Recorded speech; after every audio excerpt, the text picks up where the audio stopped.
J'ai toujours été animée par ce sens de l'intérêt général. C'est quelque chose qui est très important pour moi. Ce que j'ai adoré dans Rose Magazine, c'est que j'avais l'impression qu'on me comprenait, parce que c'est vrai qu'au moment du diagnostic, on a un peu l'impression de vivre hors sol, d'être dans un autre monde que celui qu'on connaissait auparavant, et on perd complètement ses repères. On a l'impression de pas forcément être compris aussi dans son entourage. Quoi qu'il arrive, on reste des femmes. Nous, chez Rose Up, on estime qu'on n'est pas des patientes, mais nous sommes des femmes touchées par le cancer. Et ça fait toute la différence. Quand on rentre, on n'a pas la borne d'accueil comme dans un hôpital, mais on rentre dans le salon de papotage qui, comme son nom l'indique, a pour objectif à la fois de permettre à ces femmes d'être accueillies et écoutées. Chez Rose Up aussi, ce qui est hyper important, c'est cette notion d'empowerment.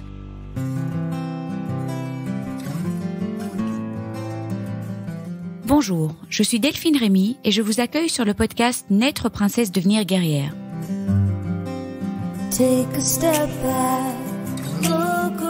Le podcast qui parle de coups durs, de rebonds et de la maladie autrement. Vous entendrez ici des personnes inspirantes, des médecins, des experts, des philosophes qui, j'espère, vous feront du bien. Vous entendrez aussi des hommes et des femmes, comme vous, comme moi, des super princesses et des héros du quotidien qui gèrent et qui galèrent, comme vous, comme moi. Ils s'écroulent parfois et ils se relèvent.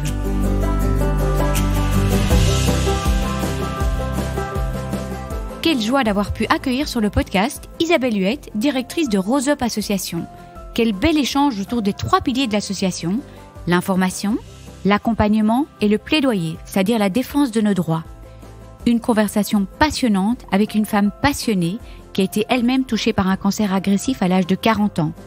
C'est toujours un réel bonheur d'échanger avec des personnes et des associations qui veulent faire bouger les lignes et aider les patientes à traverser au mieux cette épreuve de vie, tout en gardant la meilleure qualité de vie possible. Rose Up croit comme moi à la force du collectif, à cette belle sororité et l'importance de l'humain dans tout ce parcours de soins. Vous êtes très nombreux à connaître Rose Up, donc je ne vais pas décrire l'association dans cette introduction, mais vous ne savez peut-être pas encore que leur maison Rose Up virtuelle, nommée Ma Maison Rose Up, est ouverte à toutes les francophones du monde entier. Le Covid a permis de réaliser que finalement, le virtuel, mais attention, le virtuel avec une sacrée dose d'humain, car ce sont des accompagnements en petits groupes menés par des experts, permet d'aider des personnes qui sont dans des zones isolées, mais aussi des personnes qui seraient trop fatiguées pour se déplacer, ou des personnes qui ont des enfants à la maison ou qui ont repris le travail. Bref, une belle initiative à explorer, une de leurs nombreuses et magnifiques initiatives. J'aime cette proximité qu'ils ont avec les patientes. On sent vraiment à travers tout ce que l'association crée, partage et véhicule que c'est une association créée par des femmes, pour les femmes, et ça fait du bien. Il y a une dimension cocoon que j'apprécie particulièrement. Je n'ai pas eu la chance de visiter une maison Rose Up, mais je ressens déjà cette dimension dans le magazine. Inutile de dire que si je débarque dans le salon de papotage d'une maison Rose Up, j'aurai ce même sentiment parce que c'est exactement cela qu'ils ont voulu créer. Un cocon, une maison où on se sent comme à la maison. Isabelle nous dit, plus tôt on commence l'accompagnement des femmes pendant leur parcours de soins, plus l'accompagnement est bénéfique. Je trouve cela hyper intéressant et à retenir. J'applaudis aussi l'initiative de Rose Up d'avoir créé un programme spécifique pour les femmes métastatiques. Savoir qu'elles seront toujours accueillies et qu'elles ont un endroit ressource toute l'année ronde me réchauffe le cœur. Je continuerai cette intro des heures, mais je laisse la parole à Isabelle et je vous souhaite une bonne écoute. Bonjour Isabelle. Bonjour. Merci 1000 fois de m'accorder 1 heure de ton temps bien précieux. Et voilà, j'aimerais bien que tu nous présentes un petit peu Rose Up, mais on va commencer par une présentation un peu plus classique, donc ton âge, tes hobbies, ton métier, peut-être ton métier d'avant, et puis l'événement qui a changé ta vie, puis ta reconversion et toute l'histoire de Rose Up alors. Très bien, donc je suis Isabelle Huette, je suis la directrice de Rose Up Association. J'ai bientôt 50 ans, en mai prochain, et mes hobbies, je suis on va dire, passionnée par l'art, les beaux-arts en particulier, tout ce qui est visuel, peinture, sculpture, installation, voilà. Donc c'est un petit peu dans la bonne ville, voilà, pour profiter exactement. de tout ça. À Paris, exactement.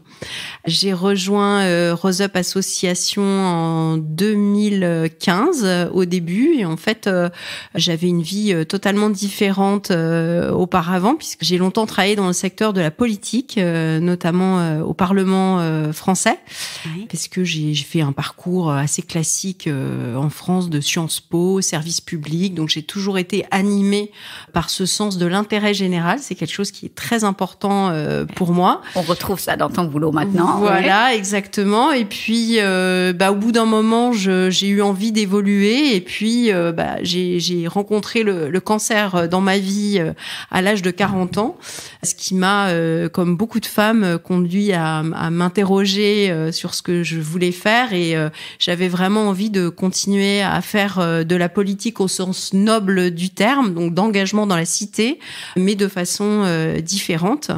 Et j'ai eu la chance de rencontrer Rose Up à l'hôpital à travers le magazine Rose Magazine. Donc qui existait déjà. Oui. Quand est-ce que Rose Up a été créé en fait? Alors Rose Up a été créé en 2011. Ok. Voilà. Oui, et donc moi je suis tombée malade en 2013, donc j'ai lu les premiers numéros de Rose Magazine, et dans le cadre de mon projet de reconversion professionnelle, je m'étais tournée vers tout ce qui est mécénat. Et donc, c'est comme ça que j'ai contacté les deux fondatrices, les deux Céline de l'association, pour leur proposer mon aide tant sur leur collecte de fonds que sur le métier que je savais exercer, qui était finalement ce qu'on appelle le plaidoyer, le lobbying, l'intervention auprès des pouvoirs publics pour modifier la loi, puisque j'avais lu que les deux fondatrices, justement, s'intéressaient à toutes ces questions d'accès à l'emprunt. Donc, je leur ai écrit, et elles m'ont répondu, et c'est comme ça qu'a commencé mon implication au sein de Rose Up. Oui, et pour faire en plus ce que tu aimais faire. Oui, voilà, tout à fait. Et est-ce que tu peux juste peut-être nous dire, on va juste, bon, c'est pas le but du podcast parce que j'aimerais vraiment qu'on parle de Rose Up et qu'on fasse vraiment, bon, il y a évidemment plein de monde qui connaissent Rose Up. La Belgique, peut-être un petit peu moins. Et peut-être me dire, voilà, tu avais 40 ans, donc très jeune. Comment ça s'est passé, et est-ce que tu as constaté qu'il y avait un manque quand tu as voulu rejoindre Rose Up en fait? Alors, moi, ça s'est passé effectivement 40 ans parce que j'ai eu beaucoup de chance en fait. Ma gynécologue m'a dit vous avez 40 ans, ce serait bien de faire une mammographie, parce que j'avais eu des cancers dans ma famille. Et donc première mammographie, et bing, j'ai appris en fait, j'ai été diagnostiquée comme ça en fait par hasard. Je n'avais absolument aucun symptôme. Et c'est important de le dire. Hein. Oui, exactement, parce qu'on critique beaucoup le dépistage trop précoce, etc. Dans mon cas, ça m'a sauvé la vie. Surtout que j'avais un cancer triple négatif. Donc, si j'avais attendu un peu plus longtemps... Mais elle était géniale, cette gynéco, en fait. Donc, elle s'est dit, voilà, il y a des cancers dans la famille. Donc là, c'est le début du dépistage personnalisé, en fait. Hein, c'est dire, voilà, il y a des cancers dans la famille. Donc, voilà, on est prudent, quoi. Voilà. Et puis, je me suis dit, avant de partir en vacances, je vais aller faire ma mammographie. Et malheureusement, pendant les vacances, la mauvaise nouvelle est tombée. Donc, j'ai eu un cancer du sein avec tout le parcours, l'opération, chimiothérapie, radiothérapie, etc. Ouais. Et effectivement, ce que j'ai adoré dans Rose Magazine, c'est que j'avais l'impression qu'on me comprenait, parce que c'est vrai qu'au moment du diagnostic, on a un peu l'impression de vivre hors sol, d'être dans un autre monde que celui qu'on connaissait auparavant, et on perd complètement ses repères. On a l'impression de pas forcément être compris aussi dans son entourage. Et je me suis sentie vraiment beaucoup moins seule en lisant ce magazine, à la fois avec des informations très pratiques, et puis surtout des témoignages aussi de femmes qui vivaient la même chose que ce que je vivais, et ça changeait tout, avec une vision très positive des choses. Voilà. Oui, et c'est vraiment, j'en parle, moi j'ai atterri sur le site, très vite en fait, finalement, on retrouve très vite quand on fait des recherches Rose Up, c'est cette sensation que c'est vraiment pour nous, quoi, pour les patients. On n'est pas dans le site, enfin sur le site de la Fondation contre le cancer ou la Ligue contre le cancer, on sent que c'est vraiment pour nous, patients, et il y a un côté un peu doudou, je trouve, hyper réconfortant. Oui, on se sent vraiment entendue, comprise et moins seule, donc moi j'ai trouvé ça. Et donc est-ce que le magazine c'était déjà aussi magnifique à l'époque, parce que c'est un vrai bijou, hein. Oui, c'est un vrai magazine féminin avec donc qui est fait par une équipe professionnelle, de journalistes professionnels, puisque la fondatrice de l'association qui a elle-même eu un cancer est journaliste. Donc c'est vraiment ce qui fait la différence de Rose Up, c'est d'abord que ce soit une association de femmes touchées par le cancer pour les femmes touchées par le cancer. Donc on n'est pas une institution en fait en quelque sorte. Donc l'objectif c'est vraiment de rester au plus près des préoccupations, des besoins des femmes qu'on informe, qu'on accompagne et dont on défend les droits. Donc ça c'est vraiment fondamental. Et puis la deuxième chose aussi qui caractérise Rose Up, c'est vraiment d'avoir un très haut niveau, on va dire, de qualité dans tout ce qu'on fait. De l'information, hein. Voilà. Oui. Alors le magazine, c'est comme je le disais, un vrai magazine professionnel avec tous les codes du magazine féminin. Donc vous avez le papier glacé, les belles couvertures, et les femmes qui posent en couverture, ce sont des femmes qui sont elles-mêmes touchées par la maladie, et c'est pas du tout anodin. L'objectif, c'est vraiment à la fois de transformer le regard porté par la société sur le cancer, mais aussi le regard que ces femmes portent sur leur propre maladie, en fait, de leur montrer que quoi qu'il arrive, on reste des femmes. Nous, chez Rose Up, on estime qu'on n'est pas des patientes, mais nous sommes des femmes touchées par le cancer. Et ça fait toute la différence. Bien sûr. Et on le ressent vraiment fort. Moi, j'ai juste un regret, c'est qu'il n'y a que 2 numéros par an. Et ça c'est vraiment... C'est aussi mon grand regret. C'est ce que j'ai dit aux fondatrices quand je les ai rencontrées. Je dis, mais pourquoi que 2 numéros par an?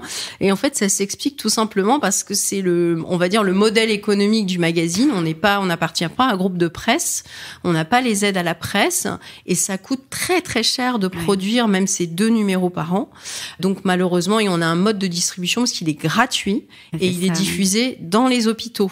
Donc, il n'y a pas de distribution en kiosque. Enfin, c'est un modèle un peu différent. Mais par contre, ce qu'il faut savoir, c'est qu'on fait beaucoup d'efforts aussi pour publier des articles sur notre site internet. On en a presque une centaine par an. Donc, il ne faut pas hésiter aussi à aller sur notre site pour lire, à s'abonner à notre newsletter pour bénéficier des nouveaux articles. Et puis, il y a aussi la possibilité, notamment pour les femmes qui ne sont pas en France, de pouvoir consulter les versions numériques feuilletables de tous les numéros. Mais on peut le recevoir en Belgique, hein? Oui, tout à fait. En fait, on l'adresse à 2 façons de faire. Il y a soit d'adhérer à l'association. L'adhésion, c'est 30 € par an, et ce qui vous permet de le recevoir, le magazine à la maison. Ou alors de les commander les numéros à l'unité sur notre site internet rose-up.fr.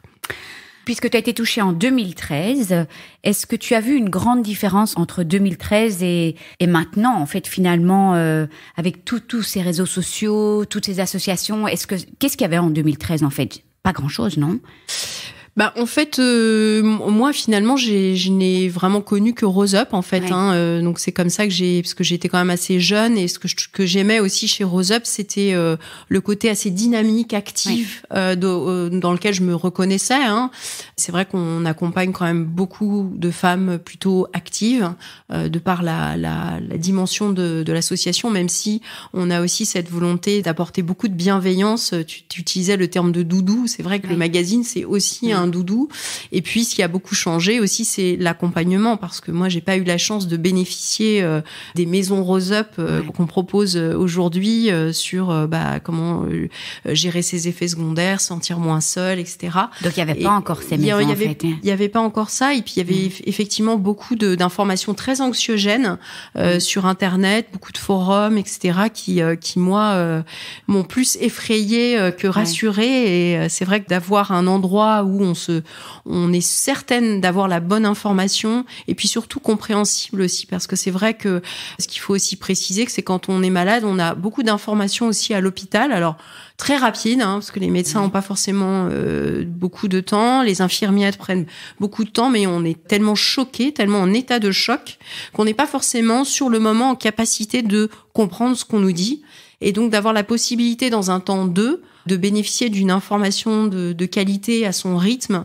Le magazine, on peut aussi le relire, garder les numéros, parce que c'est en général pas de l'actu chaude. Et le site, finalement, je trouve que la recherche est assez simple. Oui. Donc, si on recherche des infos sur l'hormono, par exemple, je trouve que tous les articles sont bien regroupés. Oui. Et ce que j'aime bien, c'est que c'est vraiment un mix de... Enfin, il y a beaucoup d'articles quand même écrits par des médecins.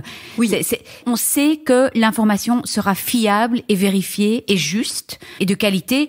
Et je trouve très positif, tu dis, mais ne niant jamais la difficulté du réel. Donc, je veux dire, c'est réaliste, mais c'est positif. Oui, c'est toujours sans tabou. On aborde certains vraiment à la fois le parcours de soins, mais nous, notre sujet, c'est plutôt la vie avec et après un cancer. Ouais. Donc vraiment, on aborde toutes les dimensions de sa vie avec la maladie, sans tabou, mais toujours avec effectivement une information qui est vérifiée. On a un comité scientifique composé de professionnels de santé sur lequel on peut s'appuyer tant au niveau du magazine qu'au niveau de nos maisons Rose Up. Voilà. Alors, est-ce que tu peux justement nous présenter en fait les 3 piliers de Rose Up? Et puis, on a plein de choses à dire. On va présenter les maisons Rose Up en vrai et puis les maisons virtuelles. Oui.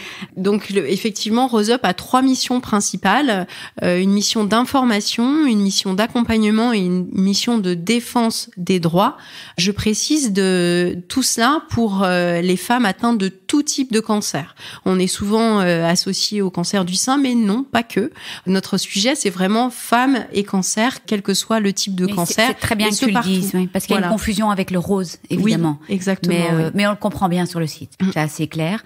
Donc les 3 piliers, est-ce que tu peux un petit peu les développer, les activités dans chaque pilier alors? Oui, alors donc en matière d'information, donc on a Rose Magazine, donc ce magazine féminin qui est tiré à 180 000 exemplaires, qui est gratuit et qui est diffusé principalement dans les centres et services de cancérologie en France, et qui est également adressé à nos adhérentes.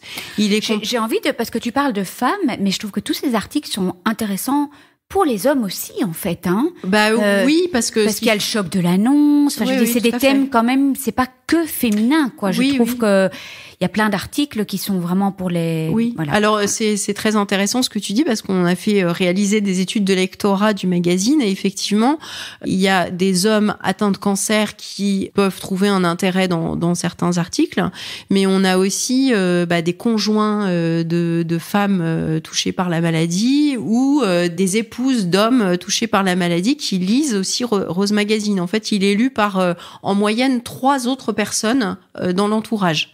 Donc c'est vrai que c'est important de le signaler, et puis c'est surtout qu'il y a rien d'autre en fait. Rose Magazine, c'est vraiment unique au monde. On est le seul pays qui a ce type de magazine. Il y a rien d'autre, et puis il y a rien pour les hommes surtout. Et ils sont bien contents. Je vois tous ceux qui suivent le podcast, le blog, ils sont contents aussi d'avoir un peu du doudou pour eux aussi, et c'est très difficile. Ils trouvent rarement des groupes de parole. Pour les hommes, c'est plus compliqué pour les hommes. Donc voilà, donc accompagnement, ça c'est le. Et puis information, on n'oublie pas le site évidemment, comme tu as mentionné. Oui, tout à fait. Beaucoup plus d'articles que dans le magazine, bien évidemment. Oui.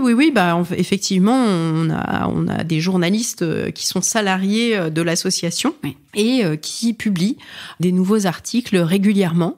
Puis notre deuxième pilier, c'est effectivement la mission d'accompagnement. Là, en fait, on a imaginé un concept de ce qu'on appelle des maisons Rose Up, qui sont un peu la transposition en dur du Rose Magazine. En fait, ce sont nos lectrices, et donc là, toujours, on reste au plus près des besoins des femmes qui nous ont finalement demandé d'avoir des lieux comme ça où elles peuvent à la fois rompre leur isolement, être écoutées par des professionnels, échanger entre elles, et puis être accompagnées dans leurs problématiques d'effets secondaires, éviter aussi la rechute, et puis tout ce qui est accompagnement au maintien à l'emploi. Donc on appelle ça des maisons, non pas parce qu'on y dort, mais parce qu'on s'y sent bien. C'est des cocons, comme le magazine. Hein. C'est assez chaleureux, très féminin. Il y a tout un concept décoratif.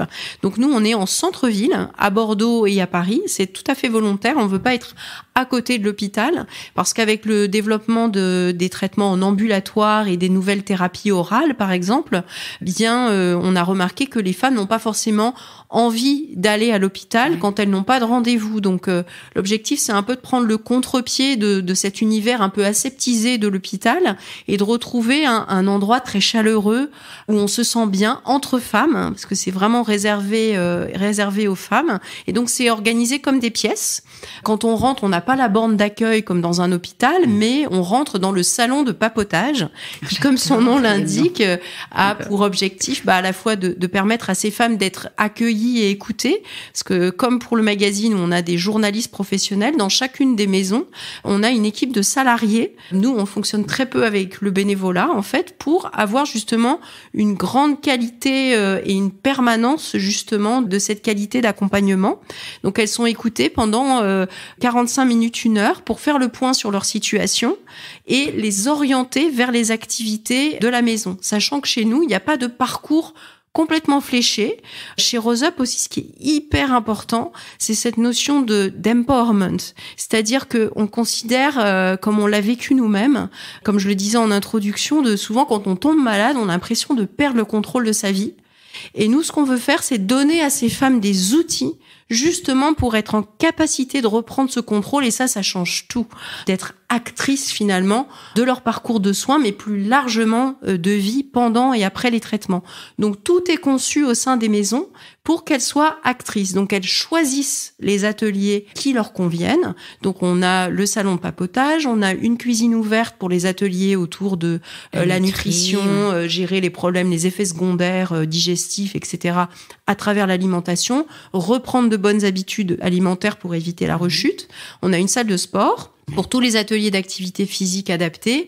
On a un salon de beauté aussi pour tous les ateliers de socio-coiffure, socio-esthétique. Et puis, on a aussi un pôle de plus bien-être avec de la sophrologie, de la réflexologie plantaire. On a des massages aussi. À Paris, on a un salon de massage qui est très apprécié.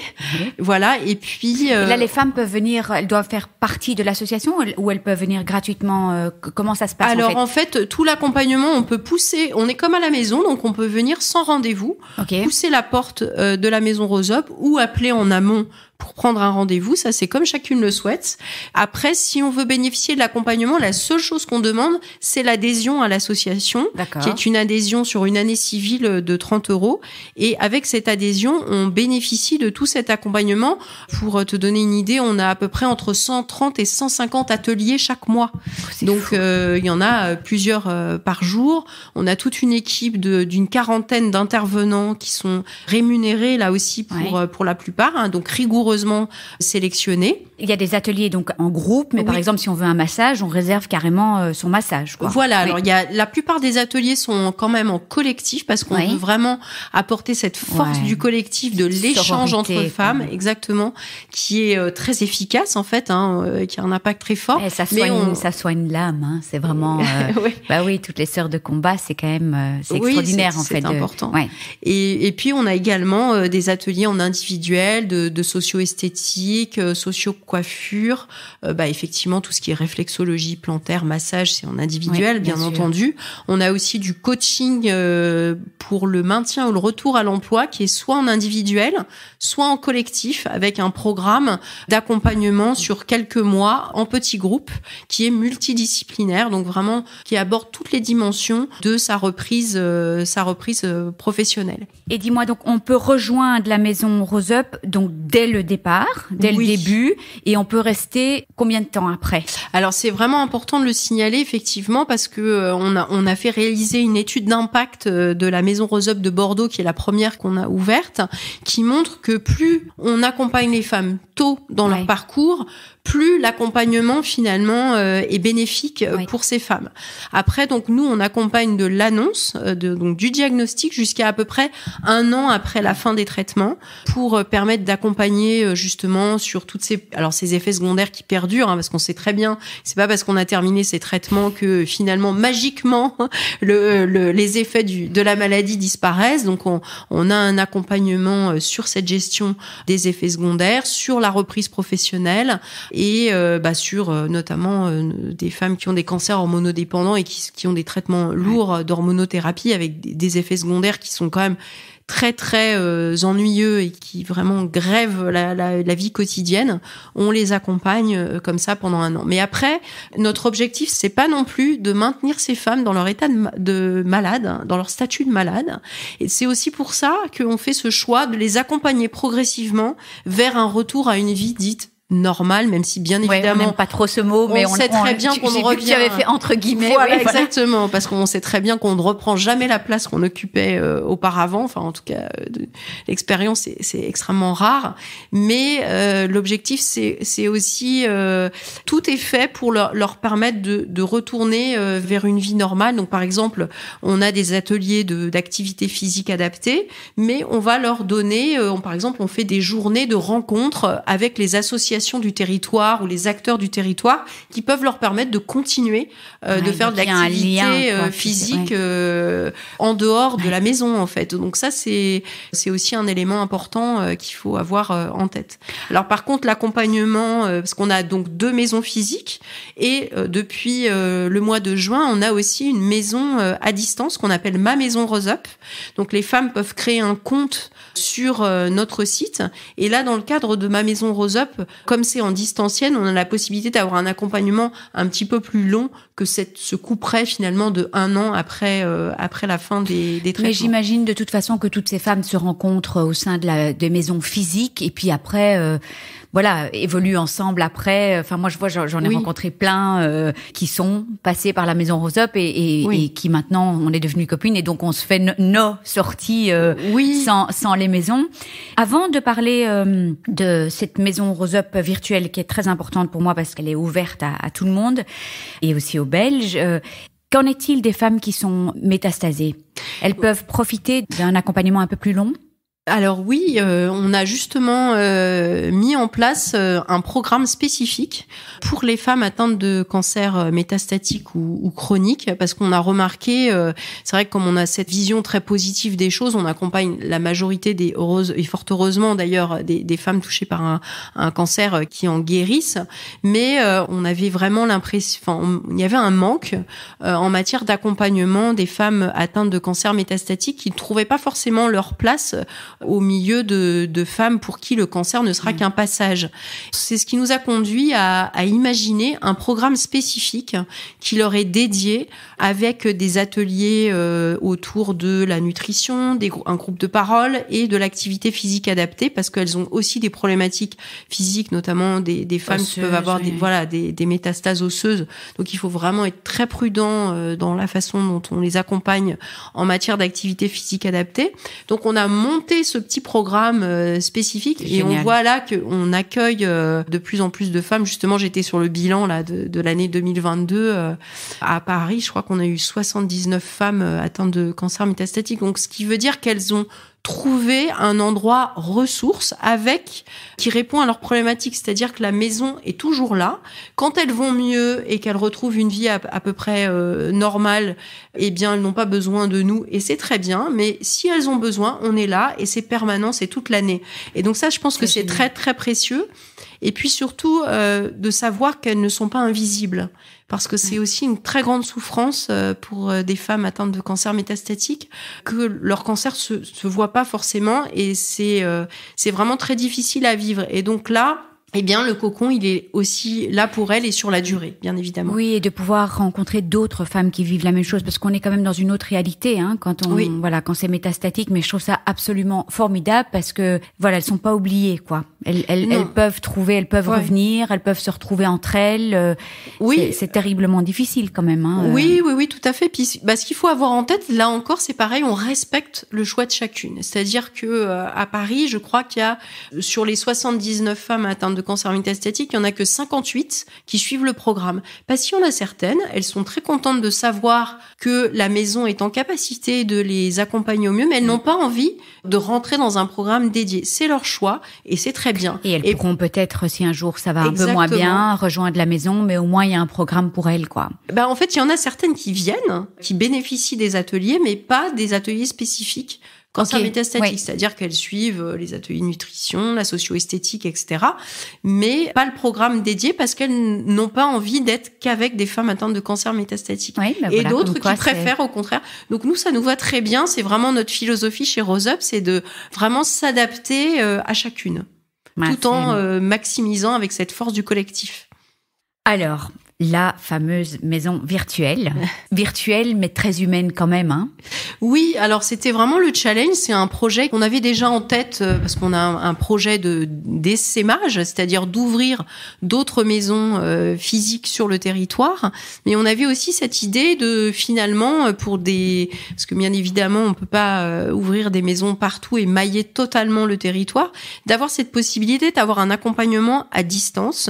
Alors c'est tant pour des femmes qui sont dans des zones isolées géographiquement, mais aussi qui n'ont pas la chance de bénéficier, parce que c'est vrai que c'est pas comme en Belgique, on n'a pas des lieux de soins de support comme ça partout en France, mais aussi pour celles qui sont fatiguées par les traitements, qui sont mères de famille et ont besoin soit de travailler et ou de s'occuper de leur famille, de leurs enfants, etc. Et donc qui n'ont pas forcément toujours, même si elles ont une maison à proximité, la possibilité ou l'envie ou l'énergie de se déplacer. Donc elles peuvent jouer et avoir les deux en même temps, et c'était ça vraiment le challenge. Puis c'est un projet qui a été accéléré bien évidemment comme beaucoup avec le Covid. Oui. Et positif, donc oui, positif, tout à fait. Ouais. Bah oui, parce qu'on s'est lancé, comme on a dû fermer nos maisons en 2020, entre mars et décembre 2020, on a organisé à peu près 180 ateliers en ligne et webinaires, et on a eu 80 000 participantes. Donc on s'est dit là, il y a indéniablement un besoin, et c'est ce qui a déclenché le lancement de ce projet Ma Maison Rose Up.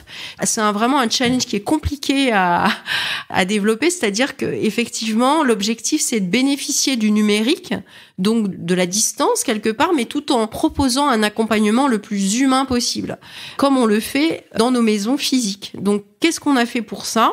Eh bien déjà, on a des chargés de mission et d'accueil qui sont là pour répondre et orienter les femmes par téléphone ou par mail. Donc en fonction de l'endroit où vous êtes soit renvoyé vers la maison de Paris, de Bordeaux, ou on a une personne ici au siège de Rose Up qui est là pour faire cet accompagnement. Et après tout le programme d'ateliers qu'on a en présentiel, on a essayé de le digitaliser au maximum, avec un maximum d'ateliers en distanciel. Alors, aussi bien en individuel qu'en collectif, avec, là encore, toujours les mêmes intervenants qui sont ceux qu'on avait déjà sélectionnés dans nos maisons physiques. Donc, ce sont, là encore, les mêmes... Donc, ils font le physique et puis ils font le virtuel aussi. Ouais. Et donc, ils permettent... C'est-à-dire que quand vous avez une série d'ateliers, par exemple, de socio-esthétique ou, je sais pas moi, de réflexologie, c'est toujours le même intervenant auquel vous pouvez poser vos questions, parce que les ateliers, c'est en petits groupes. Donc, chacune, si elle le souhaite, peut ouvrir sa caméra et poser ses questions en direct. Alors, j'imagine, on peut pas faire tout ce qu'on veut, quoi. Il y a quand même de la socio-esthétique, oui, à distance. Mais, oui, des conseils, effectivement. Des conseils, ou par exemple des ateliers, quoi, sur la sexualité, ou, voilà, de nutrition, il y a combien d'ateliers, en fait? On en a à peu près 3 par jour. Sur 5 jours, incroyable, du lundi au vendredi. Ouais, on a même de l'activité physique adaptée, puisqu'on a combien de disciplines dans ces alors c'est une bonne question, je les ai pas comptées. Peut-être une colle, mais bon. Oui, tout à fait. Là, j'ai pas le nombre de disciplines. Oui, on a de la méditation, de la sophrologie, de la réflexologie combinée, des séances avec des kinés, de l'activité physique adaptée. On a 3 séances par semaine. Enfin, puis on s'arrête pas. On a développé le programme d'accompagnement au retour à l'emploi aussi, qu'on a digitalisé en petits groupes. Donc, c'est des petits groupes de 8-10 personnes maximum. Donc, ce qui permet vraiment d'avoir un échange avec les intervenants. Mais ça reste, je trouve, très humain parce qu'on n'est pas devant une application. Non. Hein. On est vraiment avec des vraies personnes, des personnes touchées par la maladie et une personne qui accompagne, quoi. Donc exactement. C'est ça. C'est la possibilité d'échanger, même si bien évidemment rien ne remplacera le contact physique. Hein, on le sait bien, mais on essaie vraiment de mettre l'accent sur là-dessus. Nous, on n'a pas de chatbot. Enfin voilà, c'est vraiment c'est ce qu'on souhaite qui garder surtout ça, voilà. Et on a même par exemple notre programme dédié aux femmes atteintes de cancer métastatique, on l'a aussi digitalisé. Là, on a des petits groupes qui commencent à se constituer et puis comme tu le disais, les femmes aussi après échangent entre elles s'échangent leurs coordonnées et puis même si elles habitent dans des endroits très différents, eh bien elles nouent du lien aussi et c'est pas sur un forum qui est pas du tout on va dire où il n'y a pas de contrôle en fait, parce que c'est vrai qu'on peut très vite arriver aussi à se plomber les uns les autres, tout à fait. Sans qu'il y ait de régulation en fait des échanges. Voilà, donc c'est vraiment l'ambition. Donc les femmes peuvent créer un compte sur le site en répondant à quelques questions. À la fois sur leur cancer, où elles en sont dans leur traitement, quels sont leurs effets secondaires, quelles sont leurs problématiques. C'est toujours le même principe d'empowerment, c'est-à-dire ce sont elles qui choisissent les sujets qui les intéressent et à partir de là, on va aller leur mettre dans leur espace des articles du magazine qui les concernent. Voilà. On leur propose un programme d'atelier en ligne ou en présentiel pour celles qui peuvent se rendre dans une maison physique et puis d'autres types de contenus qu'on est en train d'enrichir. On a tourné des petites vidéos explicatives de certaines notions un peu compliquées ou du rôle de certains professionnels de santé, etc., qu'on appelle les minutes de Dr. Roseup. Ils sont super. On va lancer un podcast aussi de témoignages. Enfin, on essaie toujours d'enrichir l'offre, entre guillemets, d'accompagnement. Et donc là, depuis le lancement fin juin, on a plus de 2600 personnes qui ont créé leur compte. Donc en fait, tout ça, c'est comme pour les maisons Roseup physique, tout ça, c'est gratuit. Donc vous pouvez créer votre compte. Mais si vous souhaitez bénéficier des ateliers en petits groupes, là, on vous demande quand même d'adhérer à l'association. Alors, c'est toujours les 30 €. C'est rien au regard, bien évidemment, de l'accompagnement qui est proposé. Et puis, ça, c'est aussi une façon pour ces femmes d'adhérer au projet associatif de Roseup, mais aussi quelque part de les engager, parce que c'est vrai que pour nous, tous ces intervenants chargés de mission, tout le monde est rémunéré, sont des professionnels, et donc quand on s'inscrit, on s'engage et on a la chance de bénéficier d'une place. Et donc adhérer à l'association, c'est aussi témoigner de son engagement dans le projet. Oui, et puis généralement quand les gens s'inscrivent et qu'ils ne payent rien, les gens ne se présentent pas. Là, il y a réellement un engagement. Voilà, c'est ça. Et beaucoup de personnes peuvent s'offrir 30 € par an. Oui, pour la qualité de l'offre et tout ça. C'est vraiment formidable. Bon, moi, je louerais encore Roseup, mais je trouve ça vraiment extraordinaire tout ce que vous faites et tout ce côté très humain de cette maison Roseup virtuelle. Alors, j'aimerais bien que tu nous parles un petit peu des priorités pour 2023. Elles sont magnifiques. Voilà. Est-ce que tu peux nous en parler de tes rêves pour 2023 et des priorités de Roseup pour 2023? Oui. Alors, en fait, on a des priorités aussi, des combats aussi à mener, parce que notre troisième pilier, c'est celui de la défense des droits, du plaidoyer.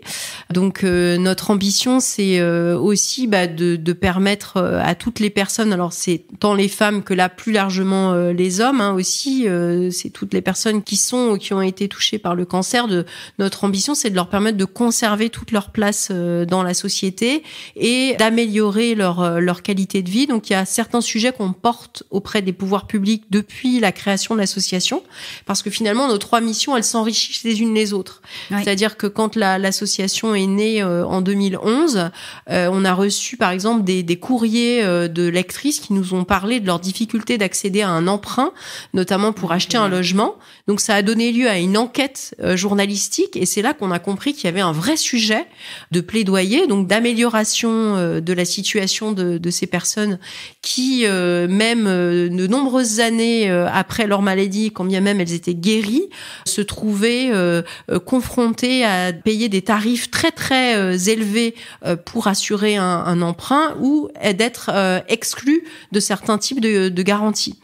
Donc c'est comme ça que l'association a été conduite à s'attaquer à des sujets comme ça et à notamment inventer un concept qui est celui de droit à l'oubli, c'est-à-dire le droit au bout d'un certain temps, dans les questionnaires médicaux qui sont demandés par les assurances quand vous souscrivez un emprunt immobilier ou professionnel, le droit de ne plus déclarer son cancer passé et guéri dans ces questionnaires. Et donc on a fait progresser au fil du temps ces délais d'accès. Au début c'était 10 ans en 2016, mais c'était déjà une grande victoire parce qu'avant c'était 25 ans.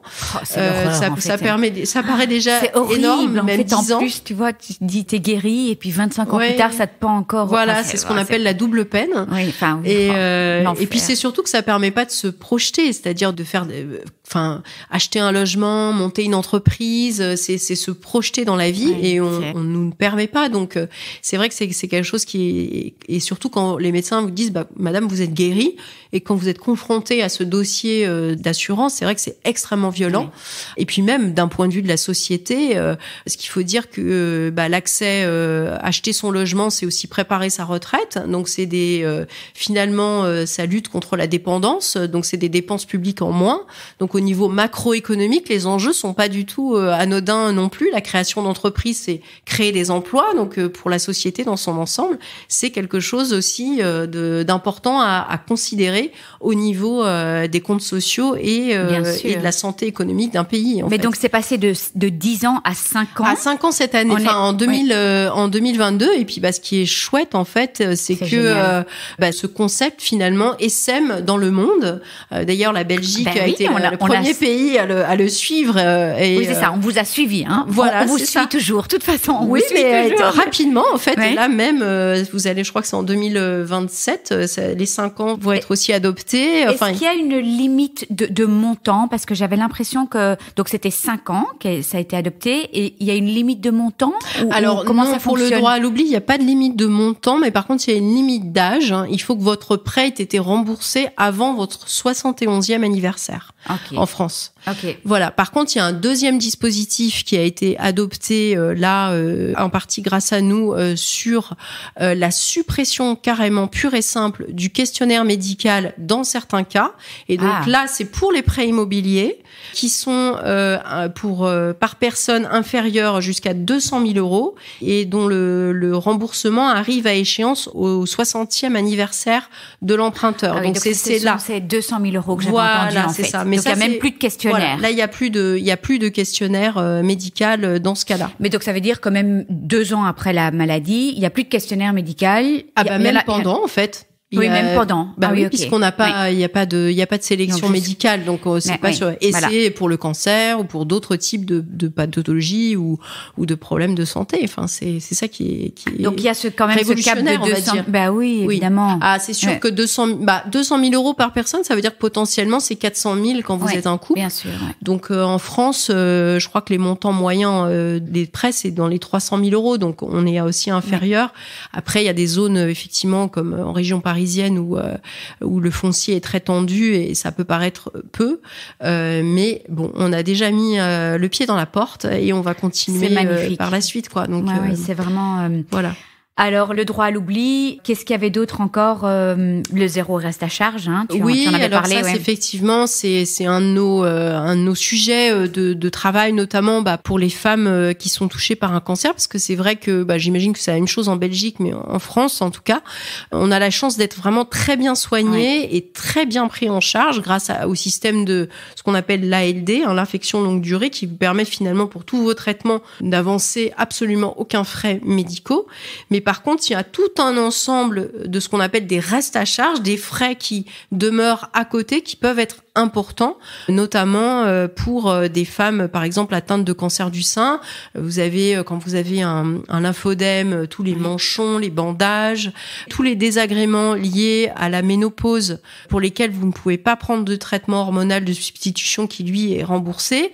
Eh bien, il y a des médicaments pour lutter contre les bouffées de chaleur, par exemple, des ovules pour la sécheresse vaginale. Ça coûte une fortune. Voilà, ou d'autres techniques comme le laser ou les injections d'acide hyaluronique qui coûtent très très cher Et même la reconstruction mammaire, là, il y a aussi des restes à charge, parce qu'il y a des dépassements d'honoraires. Et donc tout ça, ça prive en fait à la fois certaines femmes de la possibilité, par exemple, de faire une reconstruction mammaire, ou alors elles ont finalement des dépenses qu'on considère comme étant de confort, qui ne leur sont pas accessibles, avec des montants qui peuvent être très élevés. Donc ce qu'on demande en fait au gouvernement, c'est comme on l'a fait en France, alors je sais pas ce qu'il en est en Belgique, mais on a des forfaits 100% santé sur les soins dentaires ou les soins d'optique. C'est de mettre le même système en place pour le cancer. Donc c'est un zéro reste à charge cancer. Donc on a pu en parler. Ça c'est le combat là maintenant au cabinet pour les années à venir. Oui, parce que c'est vrai que cette question de la qualité de vie aujourd'hui, même en cancérologie, alors il y a effectivement permettre de repousser encore les limites de la guérison avec des nouveaux traitements, notamment pour les cancers rares voilà. Donc ça c'est un sujet important en matière de recherche, mais le vrai enjeu aujourd'hui c'est celui de la qualité de vie des personnes qui sont malades et qui vont pour la plupart guérir. Et là, il y a encore beaucoup à faire, tant sur effectivement ce volet de reste à charge que de prise en charge de tout ce qu'on fait, même nous au sein de nos maisons, tout ce qui est ce qu'on appelle des soins de support. Nous, on l'offre en fait à nos adhérentes, mais tout ça, c'est pas du tout pris en charge par les pouvoirs publics. On a un panier de soins de support qui est extrêmement limité encore aujourd'hui, et il y a encore à imaginer de nouvelles solutions pour permettre, donner les moyens à chacun et à chacune de traverser au mieux cette période difficile de sa vie, quelle que soit sa situation. Puis il y a aussi tout ce qui est le travail. Là encore, le cancer, c'est une maladie qui précarise. Et donc, il y a à la fois ces restes à charge, vous n'avez plus les mêmes revenus quand vous travaillez, et puis le droit du travail ne suit pas là encore, lui aussi, l'évolution des progrès de la médecine. C'était un peu la même chose pour l'emprunt, en fait. Et pour le travail, c'est la même chose. Donc ça, c'est vraiment des sujets, je pense, au cours des années à venir, sur lesquels il faudra absolument travailler. Il faut travailler, faire évoluer les choses. On apprécie l'initiative de Arthur Sadoun, hein. Oui, tout à fait. Magnifique. Oui, moi, j'étais vraiment hyper touchée. Je me suis dit, allez, chouette, les choses bougent.